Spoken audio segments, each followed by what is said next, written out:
Hello, and welcome to another Win Daily Show. My name is Michael Rasile. I got my man Ghost here with me, and we are breaking down Game 2 of the NBA Finals. We thought we were going to have a great series.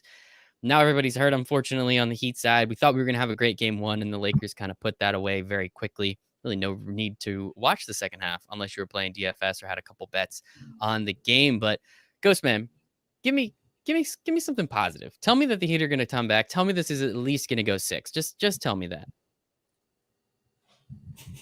No, I don't know. Can I like? look, you can lie to me. That's fine too. I don't care. I don't see this going past 5. I mean, I could see Miami trying to steal a game there, but with the way LeBron and AD looked in Game 1, man, this Miami Heat team looks extremely overmatched right now.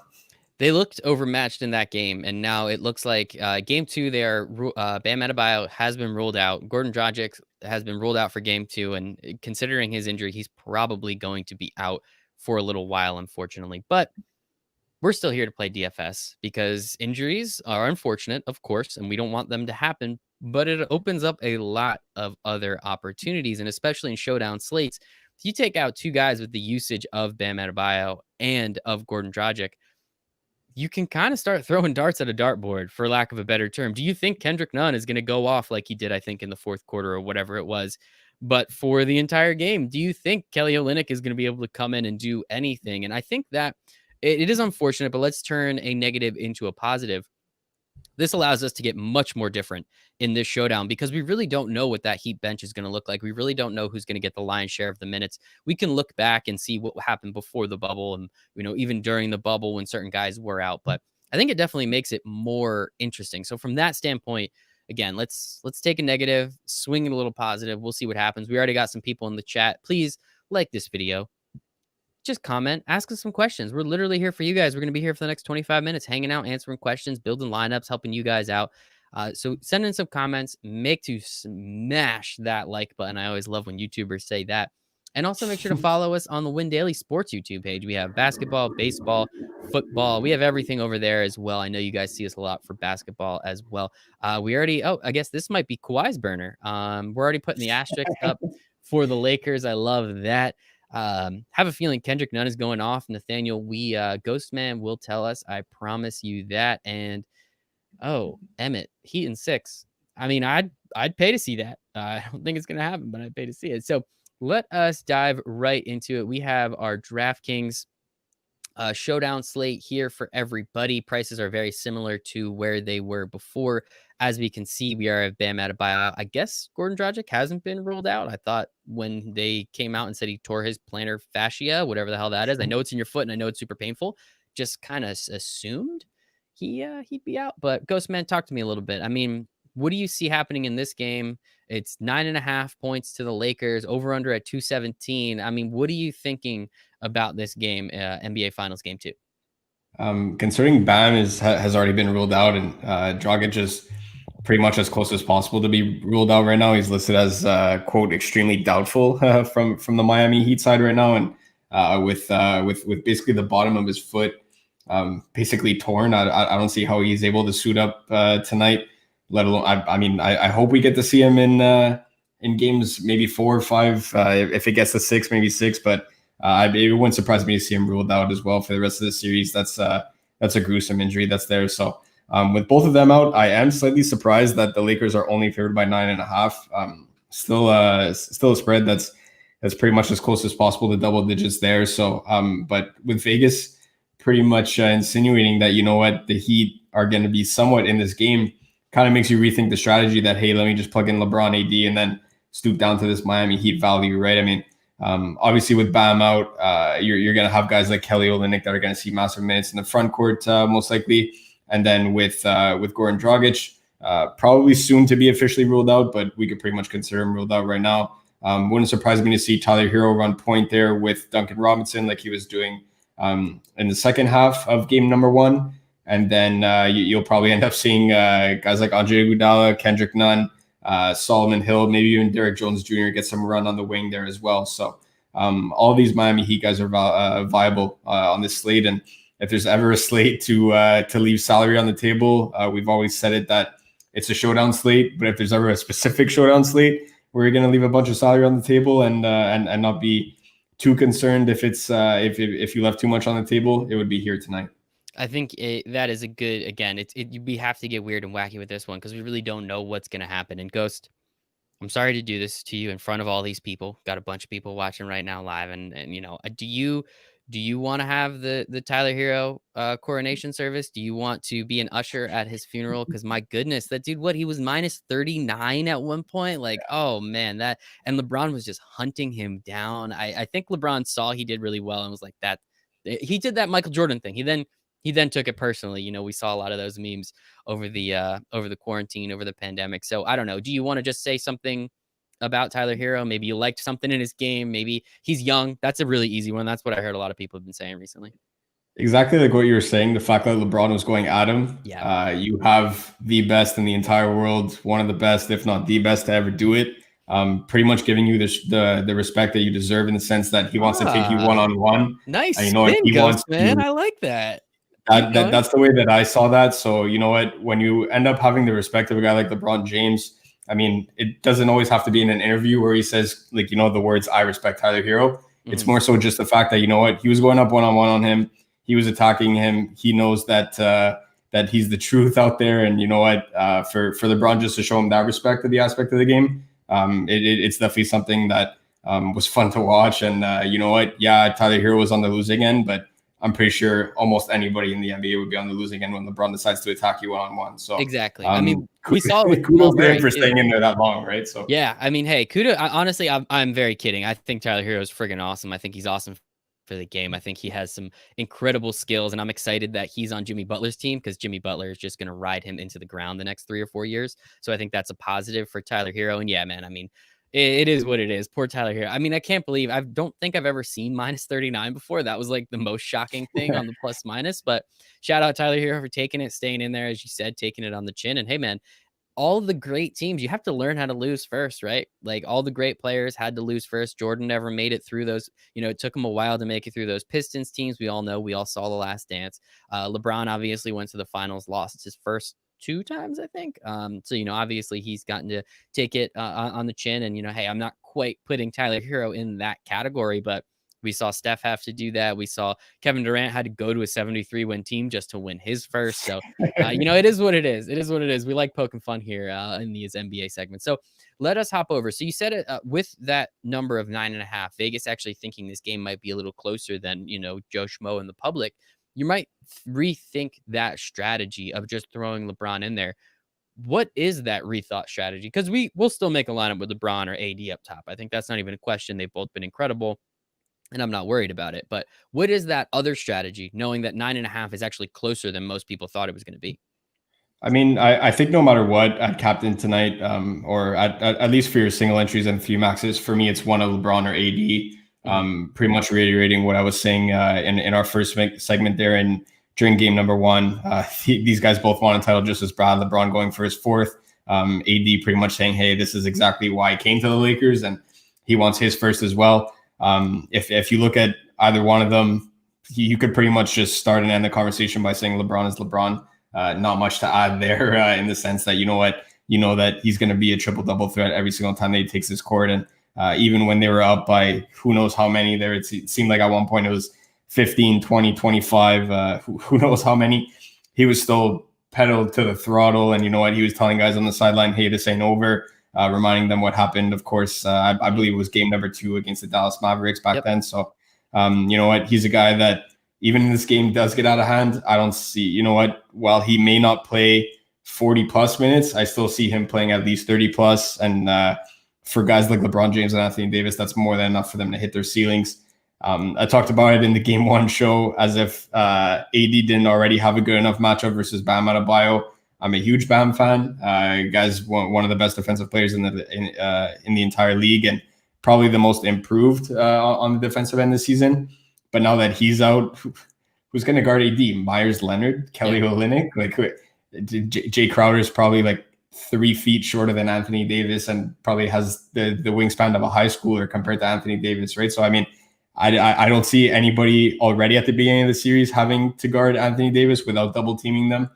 Jay Crowder and Bam 2-on-1 makes sense. Mm-hmm, mm-hmm. But you saw what AD did that in game one, and now he's going up against Myers Leonard and Kelly Olynyk. It's going to be a fun night for Anthony Davis tonight. I think so too. I mean, the dude's been incredible. Since what was it, that like first game in the playoffs, or something like that, where he just looked incapable, really. Ever since then, he's just been going off, and it's been fantastic. And I'm sorry, Ghost, I don't mean to take you away for just 1 second, but we have AJ down here telling me the Warriors team wouldn't have won with KD after they won a title without him. So I don't know, buddy. That doesn't really make too much sense to me. Not here to fight, but definitely here to tell you you're wrong. If they could win with Harrison Barnes at the three, I don't think they Exactly. needed. I Yeah, don't I think don't they think. needed KD. But I do see where you're coming from. But No. I'm gonna have to respectfully disagree there. Appreciate you there, Ghost Man. But hey, keep the chat coming.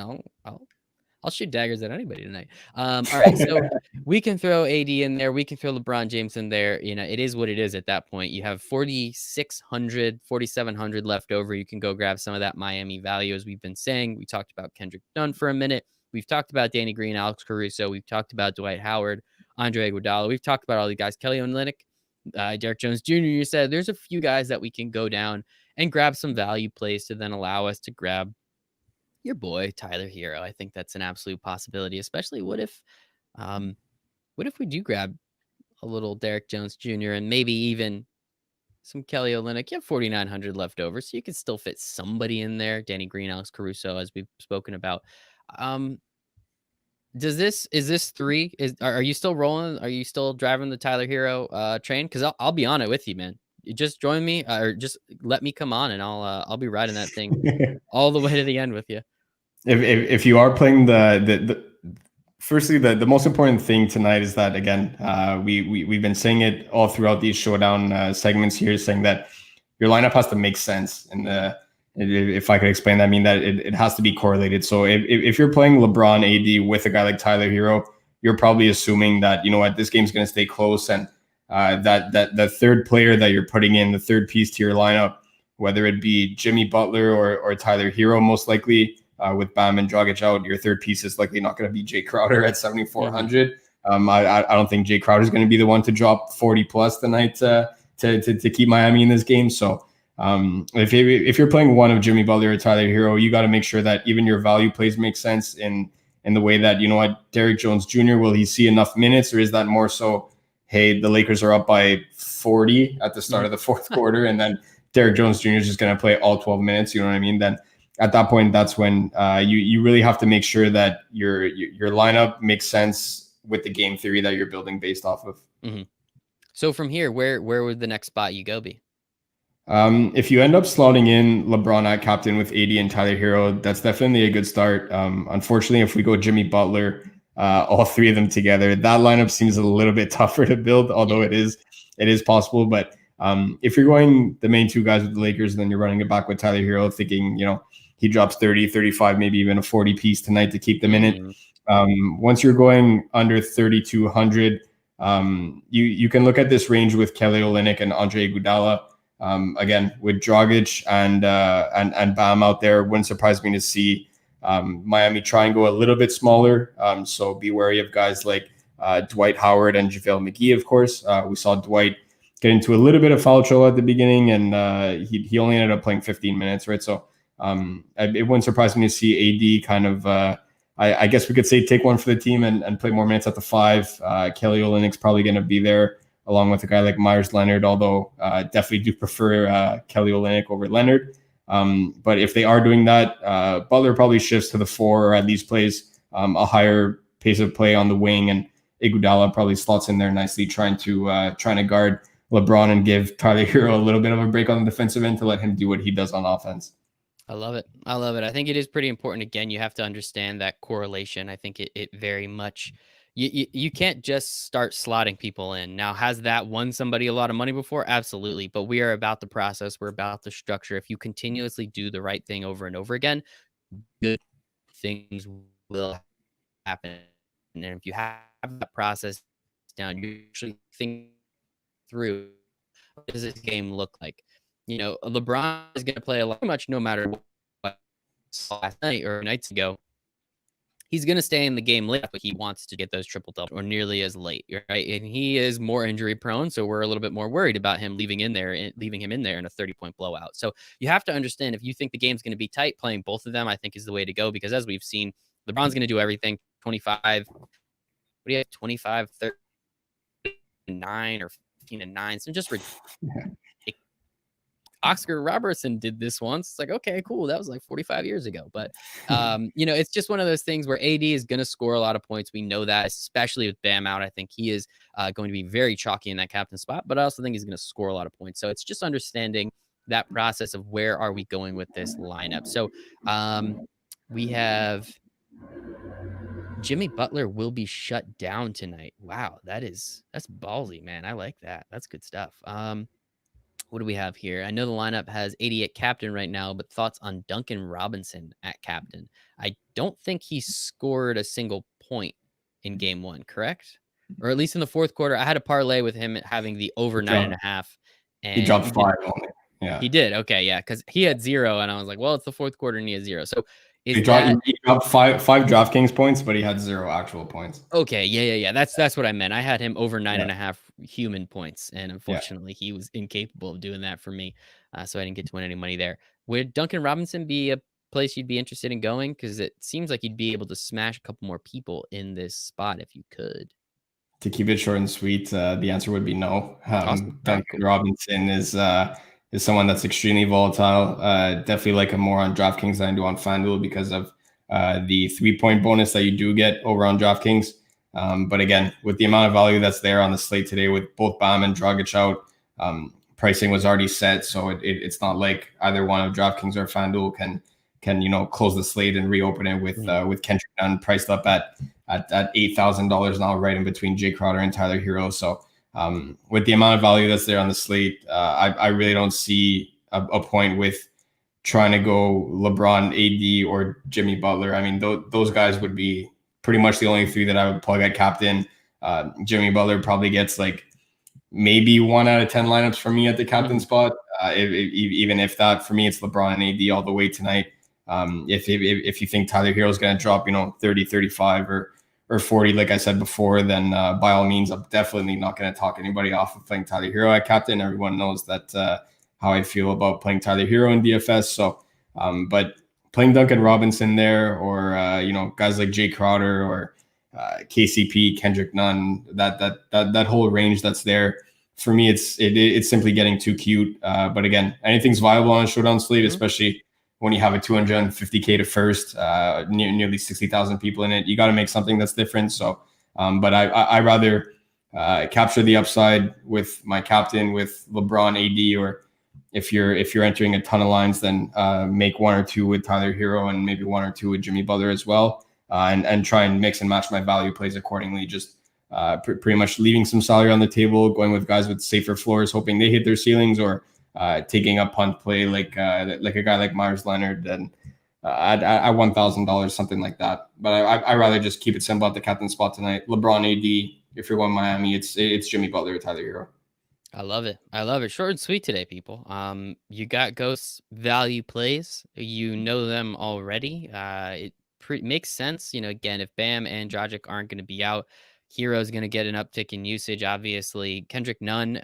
How viable is Kendrick Nunn playing tonight? Like how you say you're making 10 lineups. How many are you just going to have him in? Is it 1? Is it 4? Is it 3?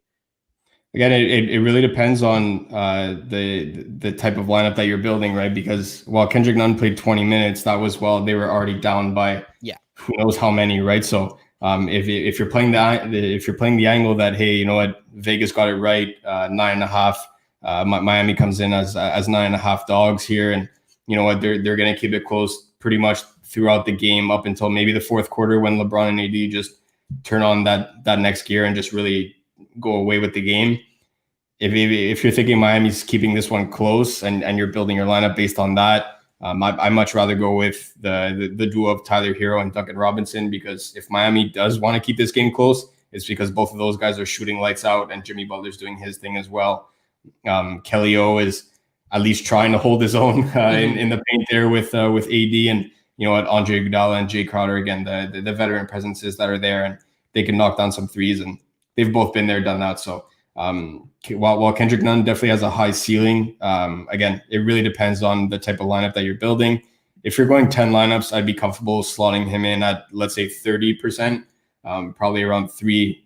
Highest I would go would be 4, simply because, again, really depends on how many lineups that you're building based on a blowout versus, hey, Miami keeps it close. Because if there is one guy that's going to end up seeing the bench if Miami's within, 2 points, 3, 4, 5, it's probably going to be Kendrick Nunn, because all those other guys take precedence over Kendrick Nunn in a close game.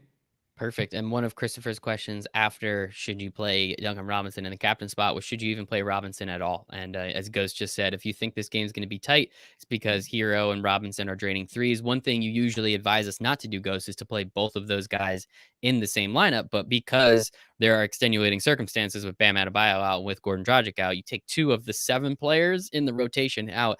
Obviously, Duncan Robinson's going to get some play. Tyler Hero's probably playing 40 minutes if this game is close to tight at all. So I think that's pretty viable. And last just point I want to make, if the Lakers do, and we're still saying if, I'm not writing anything off before. I've seen the craziest things happen in sports, and I think people are just diving too deep into it. I think the Heat definitely can cover tonight. I think it's one of those weird games where the Heat just end up covering. The Lakers win by like 2 or 3. Anthony Davis buzzer beater. I don't know. We've seen that somewhere before.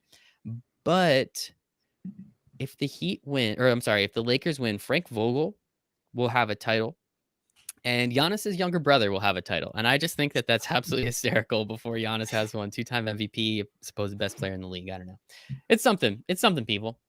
I'm just talking here, just talking into a microphone. That's all I love to do. But Ghost, well, actually, if you want to ask Ghost some questions before lineup lock, what you can do is go to windailysports.com/chat. I will actually windailysports.com/chat. And I just threw that into the chat for you guys. So if you want to, please come there. You get 7 days free to our expert chat. You get to hang out with us, ask Ghost all the questions you want.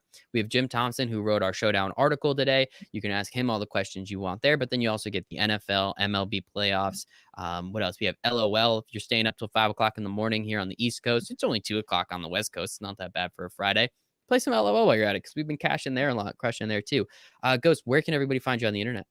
At DFS_Ghost over on Twitter. And of course, at that link that Michael just posted in the comments. Make sure you guys come and join. windailysports.com/chat. You can find me at Michael Rasile1. You can follow us at WinDailySports.